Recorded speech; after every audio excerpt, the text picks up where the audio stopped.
So I read over your form. You've done some training yourself, is that correct? Yeah. And you're really just struggling with her excitement. Yeah, I think just wants to say hi to everybody and doesn't, like, even like when we're on walks and stuff like that, she understands what heel is. We taught her the heel command. Okay. But when we're on walks, she's just very easily distracted and wants to say hi to everybody and will lunge towards dogs when she sees on the street and wants to sniff things. And Sure. We want her to be very reliable off leash, especially just living in the city. And we've tried to work on it on our own. We just don't really feel like we have the resources. Okay. To get her to that point. So what we have been doing is working with like a 100-foot long lead in the park with just like some positive reinforcement training. And it's nice in the park that we go to because there's usually a ton of dogs around. So it's been good to try to get her used to like working with the distractions. Sure. She's a really high energy dog and like works well on, and she's a lab, so she like loves food. Sure. So she responds really well to that. What another company? Go ahead. So she's been good as far as like learning commands. It's been just tough to figure out Get that reliability. ways to, reliability and just like getting her to focus on us no matter what. Okay. Anything else? No, I honestly, I think that for us, it's going to be consistency in whatever we choose to do. We got to stick with it. Correct. Because it's really also how much work we're putting in, less than what the dog's putting out, I think, in my mind. Okay. So I think we share a little bit of different views. I don't think we put enough work into her to be able to say that we failed or anything with her. Okay. I think we've done enough with what we have so far, but we need to do more if we want to do off leash and have her off leash all the time. That's a lot of work. Sure. Yeah. Anything else? I don't think so. Okay. First thing is this what you use to walk her and stuff? Yeah. So this is a big part of your problem, is the harness. Okay? Harness creates more agitation, more frustration. Harnesses are meant for pulling. That's why Huskies wear harnesses to pull sleds, right? And we have horses that pull carriages, and they don't control the horses with the harness, they control the horses with the bridle, right? It controls the head, and then the harness gives the horse power to pull the carriage, right? So this is super common, our harnesses. I understand why people use them because they don't want to put any pressure on the dog's throat. There's collapsed trachea, also, right, this sounds terrible.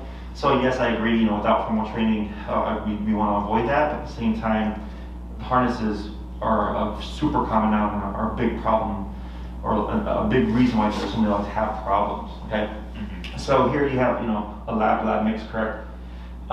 Excited energy.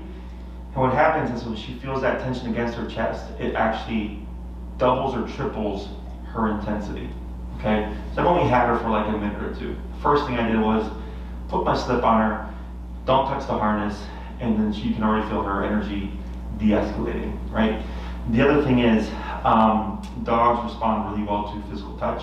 I've been doing this for 10 years, so I know how to use my hands and the leash pressure and everything to de-escalate a dog, which is stuff that you don't really have to worry so much about or like worry about learning, because you guys aren't dog trainers, right? I'm a dog trainer. I know all the methods there are to know, or at least I think I do, right? Because I stick to the stuff that works. This here, you guys are familiar with Cesar Millan? Yeah. You heard of him, the dog whisperer, right? Yeah. He's all about, I call him holistic dog training because it's just him to leash the dog, right? He doesn't really use outside tools a whole lot. And I studied Cesar, I didn't study with him, but I studied the show, watched them and all that stuff. So I can do, this is Cesar stuff.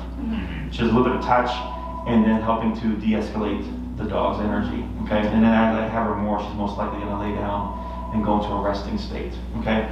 So here, where you're falling short is food or positive reinforcement-based training is actually not successful most of the time, okay? But it's so widely promoted that people are led to believe that it is very successful, okay? Because positive reinforcement is great for stuff you want to see again. But what happens when you're out and there's a squirrel or a dog or like people that's more engaging or more rewarding than what's in your hand? Sure. Now we have no value.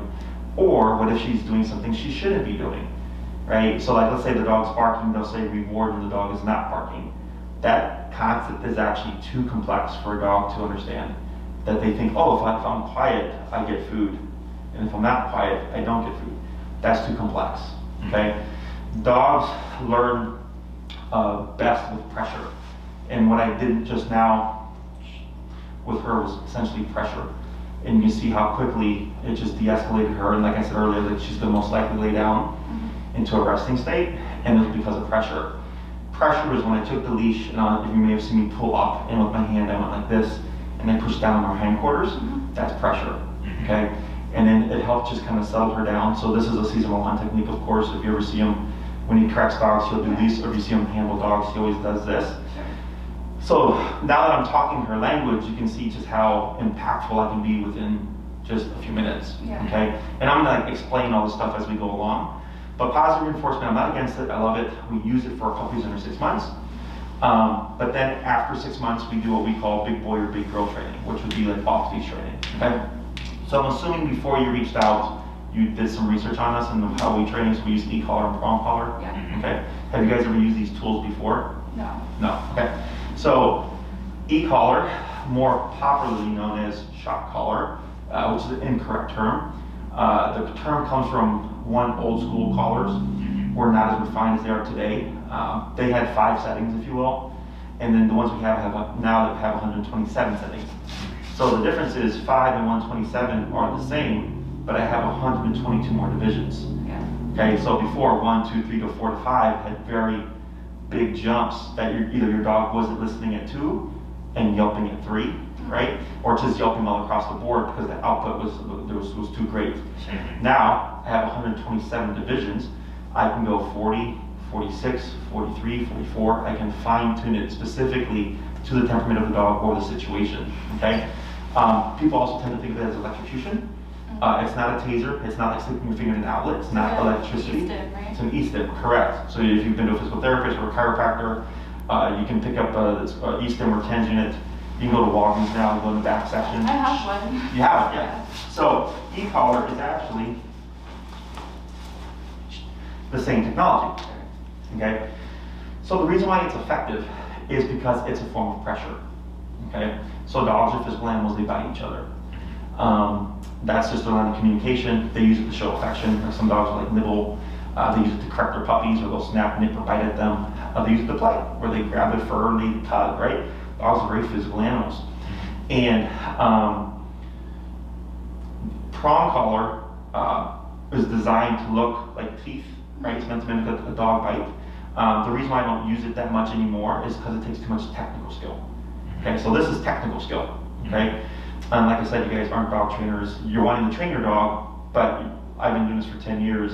I did a lot of studying and did a lot of volunteering to gain these skills. And do you really want to do that just to train your one dog, right? You're wanting something that's going to get reliable obedience, but also not require you to like dedicate yourself to a whole new career.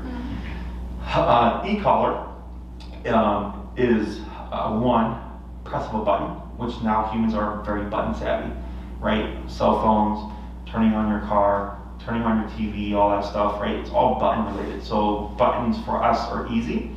And for the dog, you know, it's that muscle contraction that's physical, okay? So it's something that they can learn to interpret or learn as a line of communication, okay?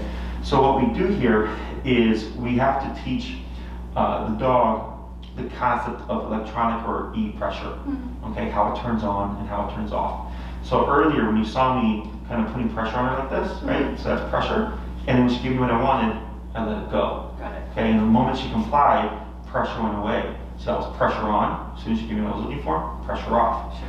And there's different types of pressure, right? So this is leash pressure and physical pressure. Then there's E-pressure, right? You guys drive? Yeah. Have you been on the expressway? Yeah. Have you ever been on the expressway and you got a car right behind you really close, right? Makes you feel uncomfortable. And you might speed up, you might switch lanes, you might not do anything, or you might brake check. right? But they get real close to you to make you feel a certain way, ideally to get you to move out the way, and you would then give a response. Whether or not it's the response that you're looking for is something totally different, right? Growing up, peer pressure, right? Making one feel uncomfortable to garner a response, okay? So here, I'm putting a little bit of pressure, and the moment she complies, I'm easing up on that pressure, and that's our line of communication, okay? So here, with the e-collar, we always teach the heel command first. If you put a collar on a dog and you press the button, you'll almost always see the dog move, okay? Because the dog does not know where it's coming from, they get confused, so you start to move around trying to get away from it. The first instinct is typically flight, okay? Of course, we don't ever want the dog to run away from us. So since it makes the dog move, we use a moving command, the heel command, to teach the dog how it turns on and how it turns off. So her instinctually, she gets that kind of resolution of like she gets to move in response to the collar, but at the same time we're getting to teach her what the collar is communicating to her, okay? So, and we start to shape everything off of that, okay? So the first class is almost always heel.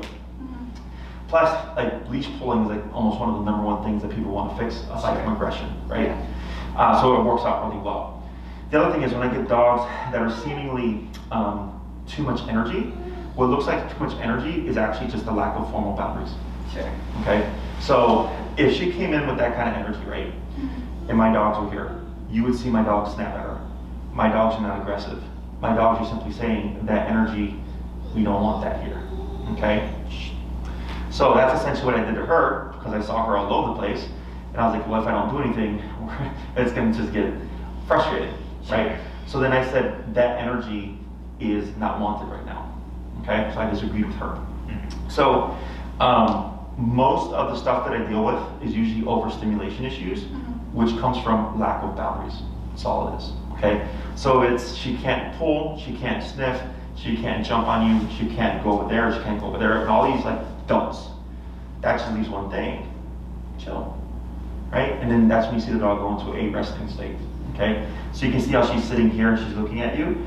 So right now, physically I have her under control, the brain is still kind of processing, and she's actually wanting to seek comfort by going to you, because she doesn't like the fact that she's having to sit still, okay? Because her brain is so conditioned to do all this, right? To be in drive. So she hasn't learned to turn off completely yet. The more I have her, the faster you would see her calm. So if I came in with my pit and just sat down, my pit within seconds would just lay down and chill. Okay, because that's what we're doing. So it's kind of like read the room, you know? Like you come into a quiet restaurant, you don't come in like loud and noisy, right? You come in quiet and respectful, you talk in a whisper in a low tone and all that stuff. Same thing for the dog, okay? So typically when we do e-collar, people's first interpretation is going to be like, oh crap, you're going to just shock the dog and you're going to make him yelp and all that stuff. It's incorrect, okay? The way we use it is much like you would probably use your E-stem, is now you know your E-stem level, I would assume, right? So you kind of just jump to it. But in the beginning, you probably started low, you worked your way up, found your tolerance, and then dipped it down a bit so that the machine could do its work. Right. Very much the same with us. We start low, we work our way up, okay? I don't know what her number could be. Her size, her breed, her temperament, her personality type does not dictate the power of the collar, okay? People come in a lot like, oh, I have the softest, sweetest, most kindest dog. They're gonna be super low, and their number is actually high. Because dogs are physical animals, they're meant to bite each other, right? So they don't come in anticipating that it's gonna be a lot of power. Like I had a dog, it was a miniature schnauzer, 20-ish pounds, like half her size, 80 out of 127. Wow. Anything lower than 80, the dog wouldn't listen. Okay, 80, perfect. But you wouldn't think it because she was a small little dog, right? So, and I could have a Rottie be on 15. You know, they just happen to be more sensitive to it. So all that stuff, I actually help you, you know, figure out in the training and all that. And then we just start to build off of that command of the heel. Questions so far? I don't know if I'm getting ahead of myself, so you can stop me. But you had mentioned the harness. What is like a better alternative to that? Because she's my first dog our first dog that we've owned as adults, and I had a Rhodesian Ridgeback growing up who we had her on like a chain slip.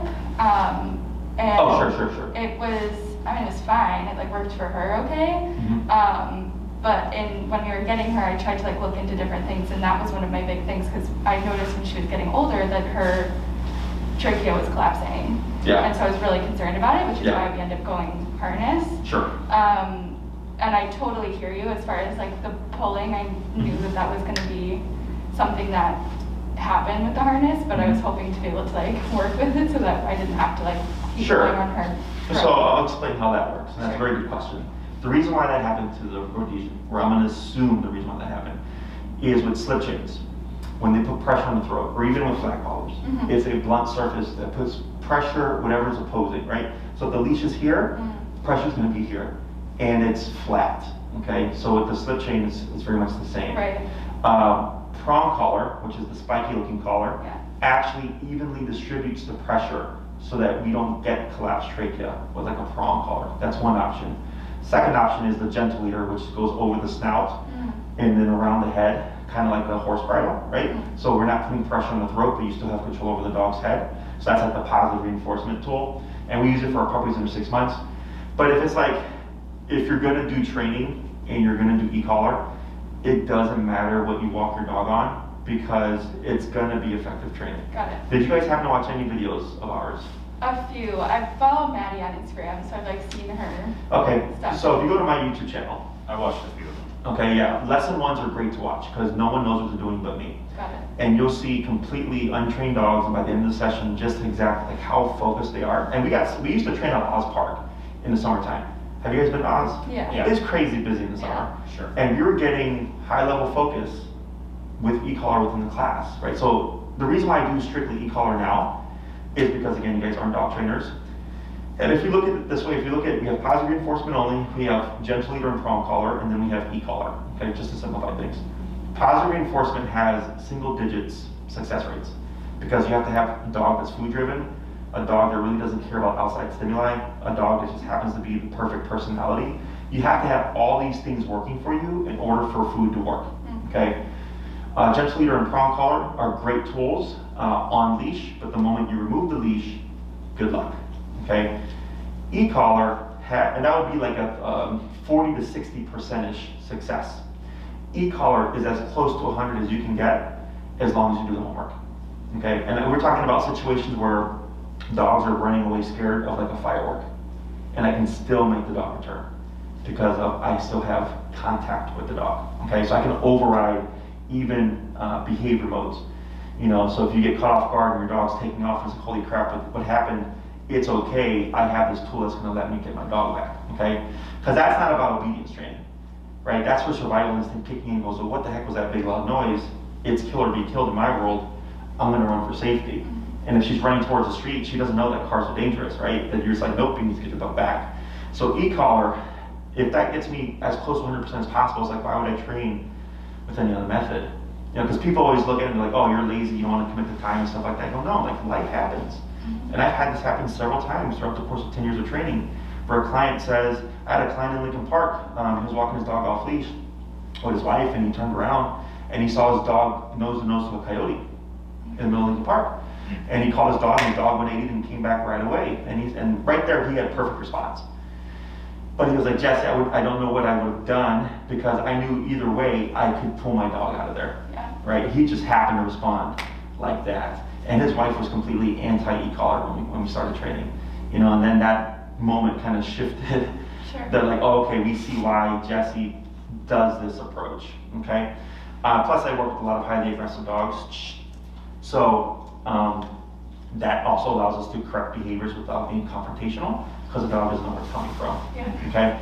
So to answer your question, if you end up opting not to do training, gentle leader would probably be your best bet because prong collar puts what we call negative pressure, which is meant to correct behaviors. And if you're not resolving that pressure, you're not getting any real communication across. Okay. So either one of those tools. But ultimately, if you're like, we're going to do training, I say you're going to get an e-collar, you're not going to need anything else but what you have right now. Okay? So, questions? I sort of have like a follow-up to that. The e-collar training, so she's like 10 months now, and since she's 8 months, or sorry, 2 months when we got her, so for the past 8 months, we've really strictly been working with her on positive reinforcement training.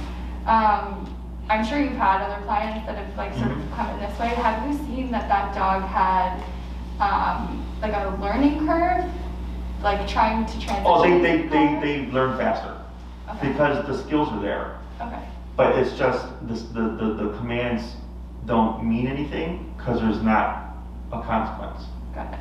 Okay, so consequences are what make things mean something, right? So like bills are important because if you don't pay your bills, you lose your light, you lose your water. If I don't pay my rent, I lose my facility, right? So that's a negative consequence for me not performing something, right? So same thing for the dog. So aversives are healthy. Aversives are all throughout life. You know, it's a part of survival. So like, for instance, cops, that's technically an aversive, right? If you're the most common thing that people do is speed. So I always use that as an example. On the expressway, not many people go the speed limit. But if you see a squad car, what happens? Slow down. Slow down. But that speed limit is there to prevent accidents, to prevent people from killing themselves or whatever, crashing into other cars and causing this big old chaos, right? That's what that's meant for. But there has to be an aversive to make that speed limit mean something to people. Does that make sense? Yeah. So it's the same thing for dogs. And which leads me to, going just kind of off of that, is people always ask, like, when does the e-collar go away? So in Maddie's videos, you've seen Rudder, and Rudder is e-collar trained. I helped her train Rudder, and he still wears his collar when he's off leash and all that stuff, right? Because she can't account for life. And Maddie actually had an instance, I think, so what happened was he was chasing a squirrel. Most squirrels run up a tree. This squirrel started running into the street. Okay, so she had to emergency down, so she had to down him in pursuit to stop him from getting to the street, right?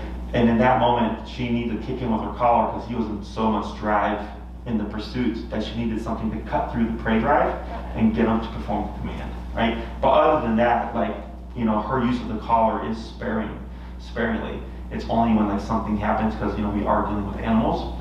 But even humans, we're inconsistent. So I'm not sure why people think that when they train their dog is going to become 100% obedient 100% of the time, and they want to make them happy. Dogs are self-serving. Dogs want to do things that make them feel good, Sure. So it's just the way of the world. But it's also just called opportunistic behavior. So I like to think of the e-collar as a cop on a collar. When it's present, she's going to know, she's going to behave better, right? And it doesn't mean that you're always having to use it. If you've done your training and you follow through and you've reinforced things like I've taught, it just means you'll need to use it in case of an emergency or something kind of comes out the blue that you weren't planning for. Okay? Because again, humans are the same way. We're opportunistic. No cop around? Sure, I'm going to go 80 and a 70. Oh, there's a cop. All of a sudden, I remember it's 70. Okay? Other questions? The only question I have, so I think the e-collar, I think she will respond well to it because even today when I was walking her around Lincoln Park, I had her in the harness. She wasn't pulling, but it took a lot of work for me because literally what I do when I walk her sometimes is I like poke her a bit or like I'll like, kind of like let her know like, hey, stop. But it's like literally I'm looking at her and I think about it all the time. Like I can't even look at like the trees because I'm focused on her. And the other thing we learned, or at least I watched a video, I think it was from Cesar Milan, is like instead of pulling the dog back, you pull to the side to kind of throw him off balance. So when I do things like that and I kind of poke her and I'm like, Juniper, heel, come here, she listens, but it's that physical constant touch. So if I could replace that with like a button where it's like that's the touch and she gets it, it makes sense. But the question I have is, what about like in-house training, like just little things that we do, like we've taught her to like run between her legs and things like that. Oh, is that sure. still e-collar stuff, or is that just so you can do tricks? That's fun stuff. Yeah. Like, so you can technically put pressure behind that. So like my pit, she has a lot of very kind of specialty type commands because she was like my demo dog. She's old now, she's old. But like she can, like, so my dog, she can heel forward, she can reverse heel, she can weave through my legs, she can go front, left, right, like and jump in position and stuff. Sure. She used to like spiral around and reverse backwards and go between my legs, and all that was taught through remote collar, okay? But my mentor taught me that to learn how to do e-collar well, right? But like right now, like in my career of 10 years, I've had maybe, I know for sure 3 people, maybe 5 people that went to that extent. I have one right now with his Doberman, his name is Goku. You can see him on my YouTube, like we taught him how to work reverse heel. Now we're teaching him how to do fancy heel pivots. There was Blue, the Blue Cane Corso, and then there was Murphy, the Chocolate Lab. Those 3 I remember for sure. There might be 2 more that did stuff like that using e-collar. But really it's like fun stuff. right? The things that I care about are sit, stay, down, come, place, and heel. 6 commands that we would call functional obedience commands. So obedience is meant for you to take your dog and do more things with your dog because you have control. Right. But now, because of positive reinforcement, I think they're looked more at as tricks and things that are cute that your dog can do, right? But like if I go to a restaurant, I go down, my pit lays down and doesn't move for 2 hours. So I can enjoy my meal, have time with family and friends.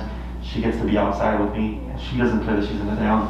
Heck, she might even get scraps off my plate, you know? So that's what obedience is meant for, to go hiking, you know? Oh, there's deer, I'm not worried about it because I know I have a solid recall, or if anything, I know I can make my dog return should something happen. Sure. Okay. So I guess the question is, with the fun stuff, it doesn't interfere with that obedience stuff to just do, even if we didn't want to get so crazy with the e-collar, but we could like just at home like do fun stuff with a treat or two. It doesn't hurt anything. Okay. Yeah, that's different. That's just fun stuff. It's distinct, different. Because so earlier I had a dog who had already been trained to sit down using food, and we were just laying what we call layering e-collar already taught commands.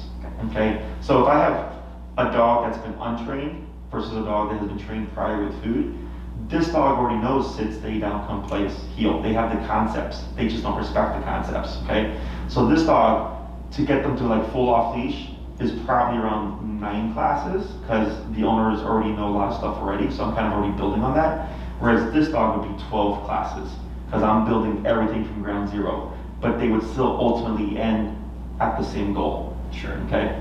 Other questions? I don't have, do you have any? Yeah, not really questions. I think the biggest thing for us is when she is pulling and stuff, like honestly, like walking her around for me, if she's pulling me, like I feel like I can try to pull her back or hold her, but there's been times where Kelsey's been pulled, or like the time that I always think of is in the park where it wasn't even her, it was like another dog that ran up to her, and then that dog started going at her, and Kelsey had to grab our dog, and the other dog bit Kelsey, so it's like scenarios like that, if you could diffuse it from away, I think probably you'd feel more More comfortable. safe, yeah. I had something similar happen to a client that was at Oz Park. Dog's name is Roxy. So she goes there, so you might even see her one day. But it's a black and white pit, and the lady's a blonde lady. I forget. I think she's like Russian or something because she has a European accent. But I trained her pit a couple years ago, and her dog and another dog went after a ball at the same time, and it triggered into a fight. And she just right away 127 maxed out the collar and tapped, and her dog yipped, but immediately 180'd out of the fight and came to her.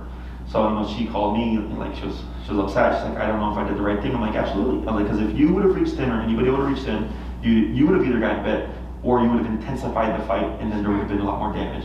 You pulled your dog out with no damage to anyone, you know. So it can be effective in those moments as well. I know sometimes you'll read on the internet like, oh, the dog will think it's coming from the other dog.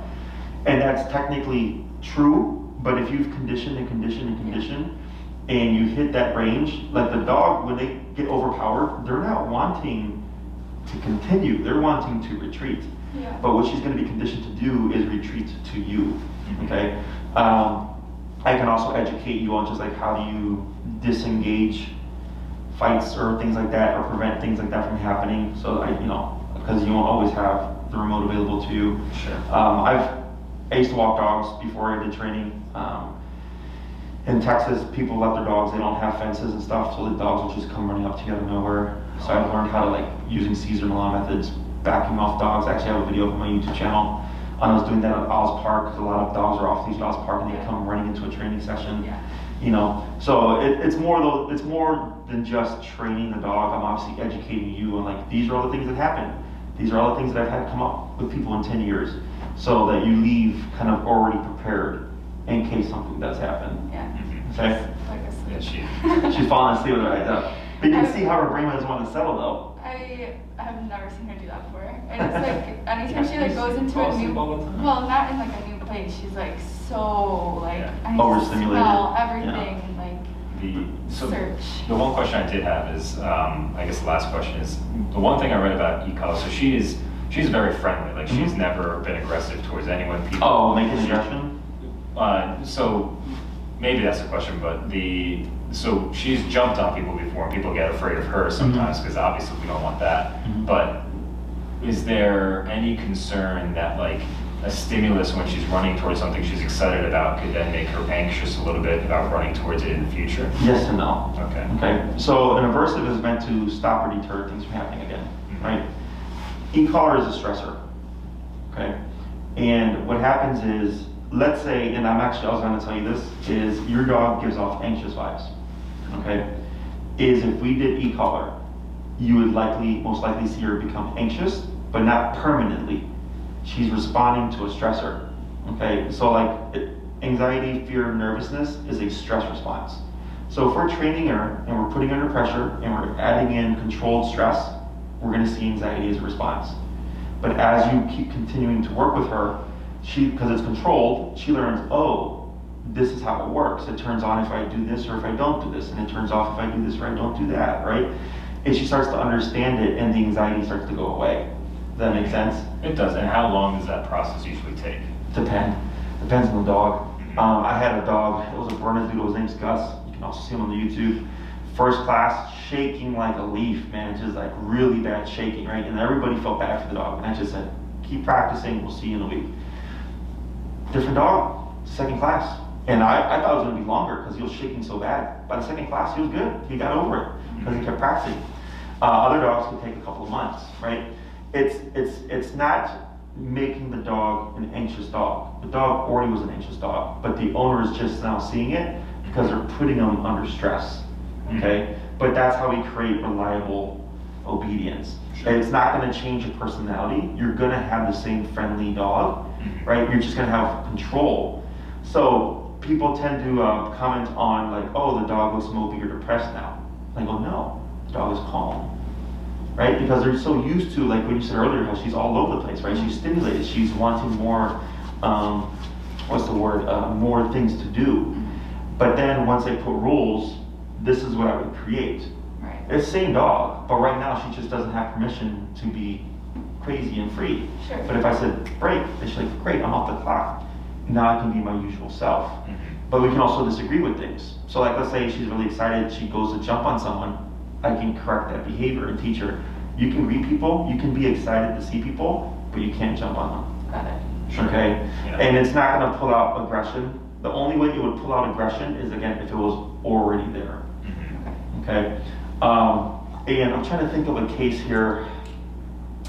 I had a case that I worked with. Her videos aren't up because the case was so bad. I have to actually edit it and talk about it because I know people will misconstrue it. But the dog was so bad that it was launching at her. Okay, and she was saying, is this making the dog more aggressive, right? And I go, well, she had actually already come in with that very problem, but it intensified. And I told her, no. I'm like, it's because he's confronting you and telling you, don't do this. I'm trying to correct you, right? He's trying to correct her for what she's doing. And we worked through it, now he's fine. Because he learned that wasn't gonna be an acceptable response, right? But it was already there. I had another client whose dog bit them.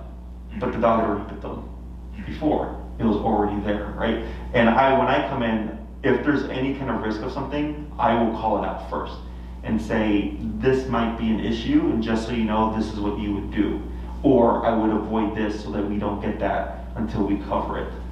This, I'm not expecting any of that stuff, okay? Because this is a happy-go-lucky dog that just needs some obedience. This isn't anything really behavioral. You know, if it is, it's like minor behavior just because of her overexcitement. Does that make sense? Yeah. Okay. Other questions? Nothing for me. Unless you got something. No. So what determines like the time and cost is just how much you want to get done. If you're trying to get a fully off-leash trained dog, I wouldn't say 12, I'd probably just say 9, okay? So I have 3, 6, 9, and 12-week programs. The 3-week program is real simple. It's for leash reactivity. People just want to be able to walk their dog and not have their dog try to attack dogs on the road. That's a short program. You're like in the 6 to 9-ish. You could do 12, but I would probably tell you to do 6 or 9-ish, okay? And we always focus on the essential stuff first. Heel has to happen, okay? That's always the first thing that we teach. That's like the one thing I'm like most excited Yeah, that's what I'm saying. It's funny because we had a client, she did like this program, and heel was the very last class, and she was so stoked on it. Yeah. And she said they barely even touched on it. And when we trained, I'm like, heel's the first thing that we're going to cover. She's like, oh my God. She's like, Yeah. you're the first person. So yes, heel's the first thing that we cover because it's the one thing that people really want to fix because we dogs pull them all over the place. But also, it's just necessary when we do e-collar work. That's typically 2 classes, okay? Then we jump into recall, which is of course common cold. That's another 2 classes, okay? Now at the end of the program, don't think that your dog is going to be off-leash trained. You have the tools and the knowledge, you have to then practice. Heel is the fastest thing dogs learn because you walk your dog multiple times a day, okay? So that's always the fastest thing. Recall tends to be the longest because it requires you to go to the park, have her on a long leash, have distractions, and practice. It's funny that you say that because we do that probably more than take her on walks. Interesting, yeah. So it's simply because it just drives me nuts that she pulls me, and I feel like I have more control over her when she's on the long leash. Sure.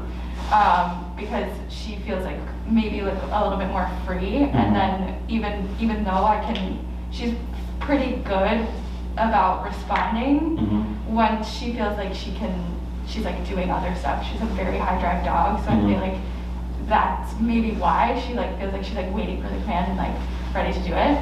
But I'm like looking forward to being able to take her on walks because I just feel like I can't right now. Yeah, no, it's super common, right? Like when people get dogs, they also get dogs to share their life with, right? The companionship. But then when you have a dog, like I had a dog in our first post-COVID client, the dog broke the husband's shoulder 3 times and sent him to the ER twice. Just from like this. Just from pulling. A friend of mine actually, I went to college with him, he just started training his dog with me. And I always, because people will do this with their leash, and they wrap it up. And I always tell people, you'll break your hand, don't do that. And actually his friend who's a nurse in the past week broke her hand because she wrapped the leash around her hand, stuff like that. Dogs, they can be a happy-go-lucky dog. And Nash, the one that broke the gentleman's shoulder 3 times, is a completely friendly dog. He is super social. He was just 80, 90 pounds of pulling power, So yeah, we got that all under control. So now they do even more stuff with him because now it's like, now you're a pleasure to be with, whereas before you were just janking us all over the place, okay? So here's the first 2, then we jump into recall. That's another 2 classes. So if you did 6, we would definitely get those 2 commands in. What we covered the last, class 5 and 6 would be up to you, okay? If you did the 9-week program, we would do heel, recall, and we could actually cover all 6 of the formal obedience commands. And then I would give you exercises to do on your long leash, and you would just practice until you get to the point where you go like, oh, okay, like we feel confident she's off leash reliable. How long does that usually take? Depends. Depends on the personality type and how much work that people put into it. Couple of months, because the main thing is on the recall, the more you practice, the more you expose yourself to something happening. So like the lady I just had before you, she has a Rottweiler puppy, and he's 8 months old. No, he's 9 months old. She got him at 3 months, and we covered recall last class for the first time. And she's like, "Oh, Jesse, he's got perfect recall. He's never not come to me." And I said, "Okay, we're gonna train recall with e-collar, right?" She came today. He ran off on her, right? And she's like, "Jesse," she's like, "You said it. I'm so happy you said that," because she happened to have him on the long leash because I told her to. Got it. Right? But she had 6 months of success. My dog will never not listen. And then he didn't listen. Right? Is the more you practice, the more you expose yourself to that day coming. Sure. And I ideally want you guys to have that day when the dog's on the long leash. Because even if the dog takes off, I'm not worried about them actually making it to the street or actually completely running away from me. They're still physically connected to me, but now I have this tool that I'm going to use, and then if I have to 127 continuous, which is the harshest correction you can give, for running away, I'm going to take that opportunity. Because when life happens, that's what's going to happen. You're going to be up in that range thinking on the fly. You have a 3 to 5 second window, if that, to make your dog return before they get into the street. Okay, and that's the one, that's like obviously the most important command, is just the return to me. All the other stuff can be done at a slower pace because we're not really worried about the dog taking off. Yeah. Sure. Okay, So you're in the 6 to 9 week range. If you did 9, you definitely cover all 6 commands with time to work on how you progress them towards off leash. Then you just practice, okay? If you did 6, we would do the heel, the recall, and then see what we can cover in that 5 to 6 class. Got it. Okay. Other questions? As far as the e-collar, how do you know which one to get and like? How much does she weigh? Like 52, probably max. You have 2 options. I would either do the Doctor 2300, which is meant for dogs 70 pounds and under, or you can do the Doctor 1900 S Black Edition, which Maria will send you this information, which is meant for 70 pounds and over. Okay. Now, you can use the Black Edition on a dog under 70 pounds. Okay. It just means the number is going to be lower. Okay, because it's a higher output. Okay. So like I could train my Chihuahua on the higher power collar, but my number would just be lower. Okay. The only reason why I suggest that here is because I do feel like if you start the training, you're gonna see anxiety. Okay. And if she kicks into anxiety as in flight mode, it's not overriding the dog physically, it's overriding the dog mentally. Because the anxiety and the flight mode will override the e-collar. Right. Okay, so then you have to have enough output to override the mental state. So you would recommend the black? I would say it's like $50 difference. You know, I think so. The 2300 is 287-ish with tax. The black I think is like 325-ish. It's a new model that just came out, so I'm not 100% on the price because I've not bought one myself. But I think it's like in that range. It's a 1 mile range. It's a fully waterproof system, both the e-collar and the transmitter. And it's also, I'm not worried about if she were to become overrun with anxiety or something were to scare her, would you have enough power to override? Okay, but technically she'd be with either one of those. Okay, so it's really just personal preference. The Black Edition is a rounded e-collar, so it's more smooth, whereas the 2300 is going to be a box. Okay, so if you care about aesthetics, the 1900 Black Edition is smoother and would, you know, look nice. Does the 2300 have the same range? 3/4 mile. 3/4 mile fully waterproof system. Yeah, just a little bit less of an output. Other questions? And when you're like training at home, is it you put the e-collar on really when you're going on walks and stuff like that, or is Correct. it? Yeah. You train as you go about your day. So Like you're hanging out at home just relaxed on the couch. She's not necessarily wearing the e-collar then, right? correct, unless you're working on duration work. Okay. Right, so let's say this was a down command, right, and it had the e-collar on, and every time she moved, I would correct her to keep her in the position, right? But then you're proactively training duration at home, right? So that you could build to, let's take her to the restaurant and have her down at her feet and not worry about is she going to be all over the place where we can't enjoy the meal. Sure. So you will be doing some training inside and kind of setting aside training time. But once we've taught the skill, you use it. Oh, I'm gonna watch Netflix for an hour and a half, down, right? Once we're done, take it off, you're good to go. We're gonna go for a walk, heel, right? We're gonna go to the park, recall, or even just be at the dog park and dogs running around and have her down at my feet while the dog's running around for a few minutes and then break, and then we go play again, right? Is once we've taught the skill, it's always apply it, okay? So you'll be doing short training sessions to either build her response. So if I say down, boom, right, as opposed to down, right? I don't want to slow down. I'd like a quick down.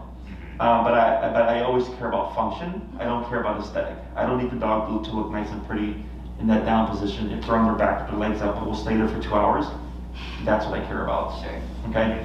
So you just train as you go about your day with your dog. The one command that does require you to go out, of course, is the recall. Sure. And also, if you're trying to build your obedience to off-leash level, then obviously you need to be out in those environments to practice that. Right. Sure. And then with the 6 to 9 week, is there an option to do 6 weeks? And if we want to extend to 9, can we do that at that point? You can, but so if you say we're committing to 9, you get a discounted per class rate, right?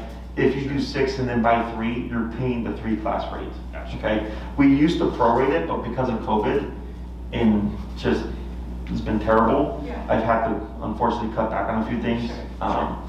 But I again don't have any issue with it. You can do 6, you can do 9, you can do 12, whatever. The lady that's with the Rottweilers did 6, and then her dog's getting neutered, and she's going to do another 6. So she's paying the same rate as opposed to if she did committed to 12 up front, she would have like saved like $200 or whatever. Sure. But like she didn't care. She was like, nah, it's fine.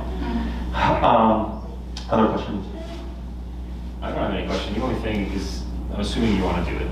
Yeah, I'm done. The only thing we'd have to consider is she's going to get spayed in March, so. Oh, sure. To do like a 9 weeks and then that fall in the middle. Yeah. Doesn't matter. We don't have a date for it yet, but it'll be like end of March, early April. Yeah. So you can do a couple of things. So with the way e-collar works and the training and how effective it is, because people are concerned like, oh, if my dog is off for a week or whatever, I'm going to lose everything. It's not the case. I've had dogs that I've trained for rescues, and I go, here's the dog back, dog's fully trained, come in to get adopted. And then the year goes by, and the dog has seemingly forgot everything, and I come in 15, 20 minutes, dog, it's not perfect like it was, but everything comes back. It's like riding a bike, okay? So you never ever really lose it. So you could even do training, and you just tell us, like, we're gonna be off for a couple weeks because she gets spayed, and then you finish the last year's program. I've had people do that. You could just wait till after she's spayed, you know? Just keep in mind that we are in the wintertime, of course, so if you're training now, when you practice your training, you're gonna be out training in the elements. I think that's something that people forget about. I had a lady with a 10-pound Aussie Doodle who wanted to start training. I said, are you really gonna be out in the snow, in the cold with the 10-pound dog training? And she's like, oh, I didn't think about that. I'm like, yeah, I'll see you in the spring. Yeah. Okay, so I don't care when you guys start, you can just let Maria know and stuff, and then, she'll take care of you. Anything else? Nothing for me. Questions for you? No, I think I'm good. So she'll get in contact with you. She'll reiterate everything I essentially said today. Send you a contract to fill out. She'll send you the make and models to order for your e-collar. You can do some research on them, read up on them.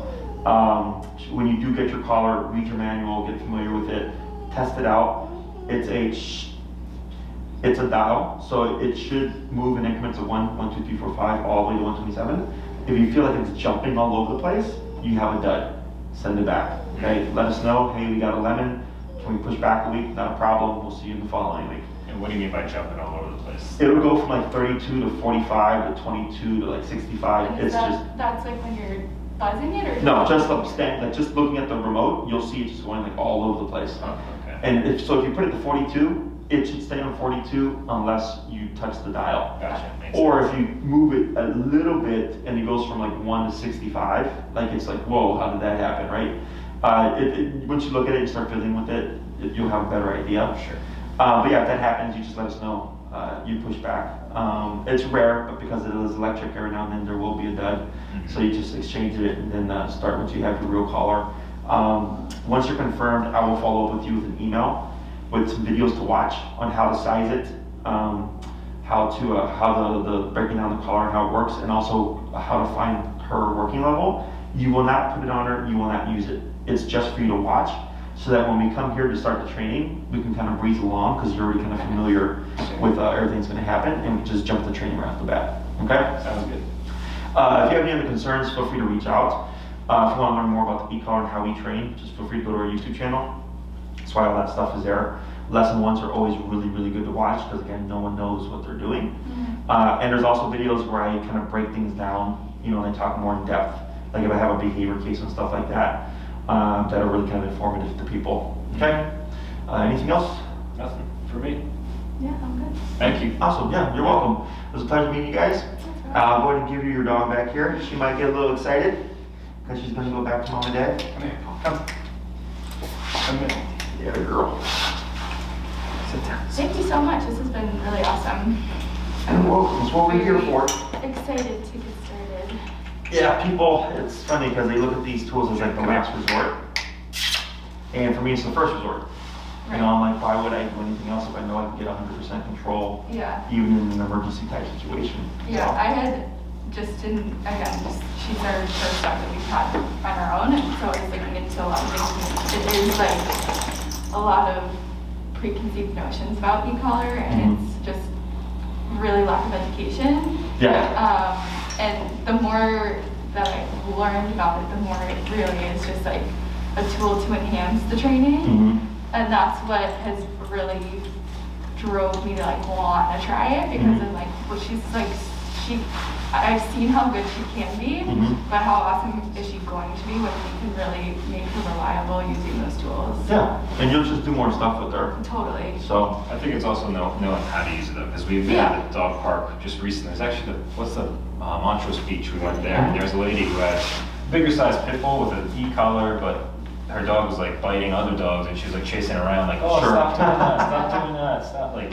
and she wasn't Clearly using didn't know it she was correctly. doing that. Yeah. So that's why I would only want to use one if we learned how to use it. Yeah. Correct, yeah. So people's first notion when they do e-collar is punishment based. Right. So that's probably what the lady was doing. Oh, my dog's biting, now I'm gonna, punish him. But it's really all the stuff outside of that that helps fix those problems a lot of times. Whereas people tend to come in confronting the problem, and we work at trying to find the root of the problem, So, Cool. yeah, so if anything pops up, you let us know.